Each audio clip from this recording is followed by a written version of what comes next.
பேர் ராஜாமணி. பொங்கல் பரிசு ரெட்டிபுரத்து கடையில் கொடுத்தாங்க. சர்க்கரை, அரிசி, கரும்பு, சேலை வேஷ்டி, 3000 பணம் அனைத்தும் கொடுத்தாங்க. பொங்கல் பரிசு கொடுத்தாங்க. எனக்கு ரொம்ப சந்தோஷம். ஸ்டாலின் அவர்களுக்கு மகன் செந்தில் பாலாஜிக்கு பொங்கல் வாழ்த்துக்கள். சேலை வேஷ்டி கொடுத்துருக்காங்க. சர்க்கரை, அரிசி, பருப்பு, அரிசி, கரும்பு, சேலை வேஷ்டி எல்லாம் கொடுத்துருக்காங்கண்ணா.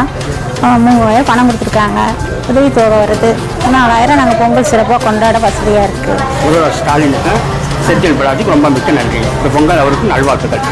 திராவிட நாயகர் மாண்புமிகு தமிழ்நாடு முதலமைச்சர் தளபதி அவர்களின் ஆணைக்கிணங்க கரூர் மாவட்டம் முழுக்க 734 முழு மற்றும் பகுதி நேர நியாய விலைக்கடைகள் மூலமாக மொத்தம் 3,33,624 அரிசி குடும்ப அட்டைதாரர்களுக்கு தலா 1 கிலோ பச்சரிசி, 1 கிலோ சர்க்கரை, 1 முழு நீல கரும்பு ரொக்கமாக ரூபாய் 3000 என மொத்தமாக ரூபாய் 100,08,72,000 மதிப்பீட்டில் பொங்கல் பரிசு தொகுப்பு வழங்கப்படுகிறது.